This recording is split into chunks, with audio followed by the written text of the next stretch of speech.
I talked, this was a month or two ago, with Jeff King, legal counsel for the WFCA, and was talking about the Labor Department and the way that they've been, I guess, changing the way they have interpreted what constitutes an independent contractor. Now, that's going to impinge on what you guys are doing if what he says is true. And I know the WFCA is still trying to work on that, so it's not a done deal. You know, you're right. I mean, this is a huge issue right now. I mean, I think literally it's hand in hand with the installer crisis. Because now, too, you're looking at, if we train a guy, who does he go to work for? You know, if you look at the installers out there, if they've got one or two guys and they're making a great living, they're definitely in need right now. The installer crisis is not their problem. It's the retailer's problem. But I see that's going to have to change too, because you're right. For years, this has been an issue, and the government keeps putting more and more emphasis on it.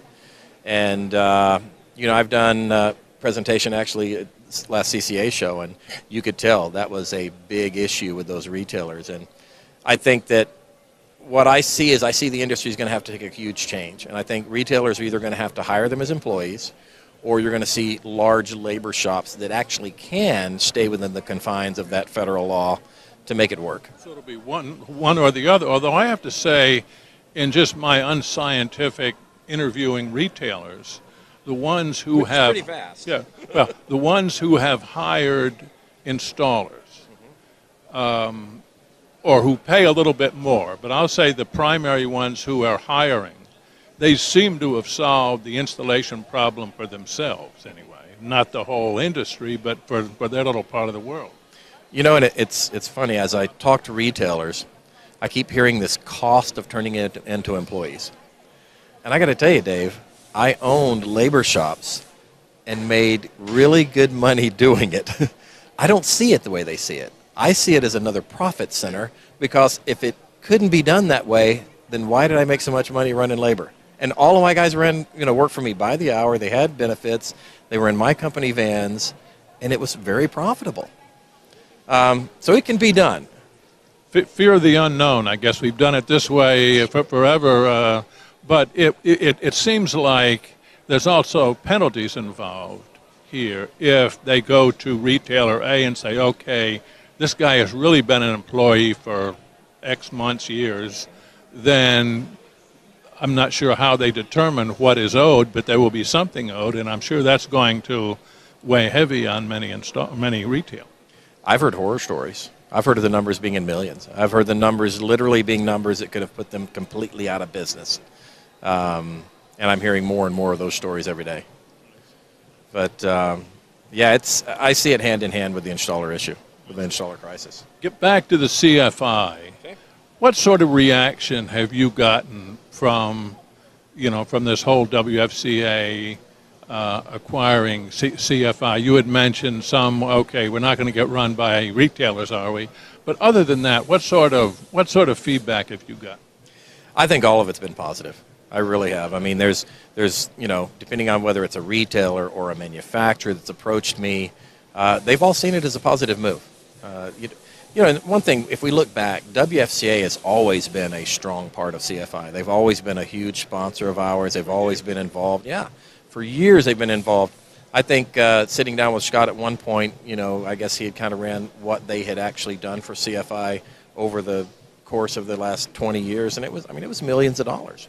So they've always been a big part of us, and I think now it's even better. I really do.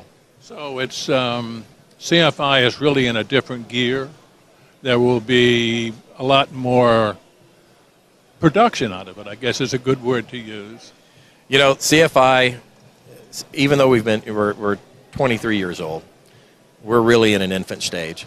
I mean, with the changes in the industry and the changes that we are looking at making and the things that we're looking at doing, and kind of, we'll still do those 2-day, 3-day certifications. That's always been our, just our meat. But our focus really now is more on 2-week apprenticeship courses, 5-week installer courses, 1-week hard surface courses, something that can really take a guy and really do something with him. Obviously, it takes a guy out of a field a little bit longer, but we need to train guys. We've done training and certification, but I guess what I could say is our focus is really going to focus more on the training aspect as much as the certification. Now, as I recall, and I may be wrong, there was a lot of volunteer expertise that the CFI took advantage of, which I think was a handicap in a way. Is that changing? Well, that changed a long time ago.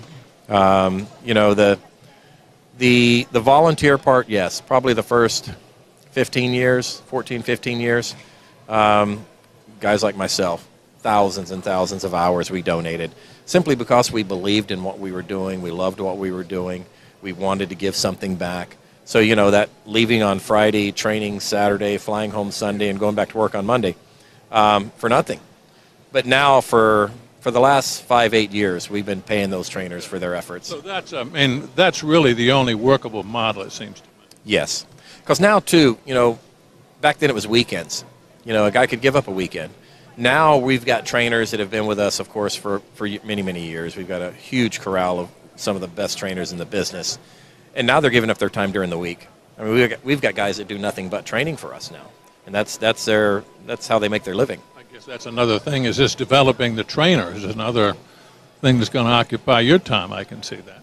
It is. You know, my focus is, of course, trying to get the industry involved in what we're doing and opening up the schools that we so desperately need. And then the trainers, I mean, we've got the trainers, we've got the curriculum, we've had that in place for years.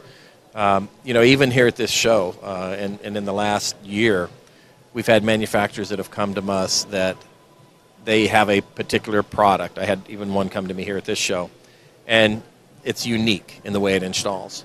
So for us to take a unique product, and we do a Train the Trainer program where we bring that manufacturer in. And I mean, when you're bringing a new product in, but you're showing it to guys that are the best of the best, it's just, well, you do this way instead of that way and that way, you know.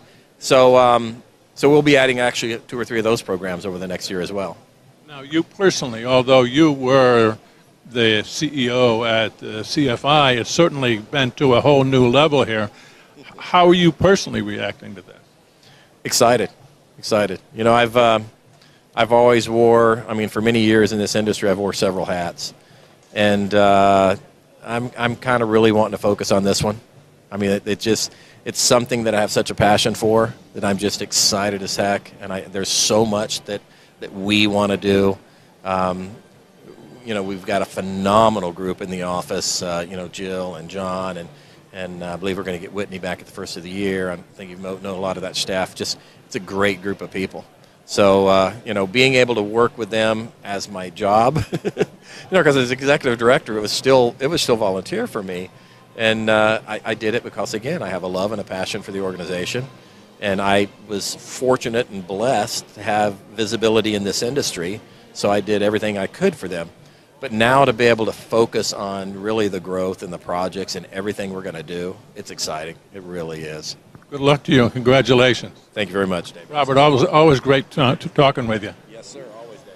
We've been talking with Robert Varden. We are at the CFI stand here at TISE East, and this is Top Floor TV.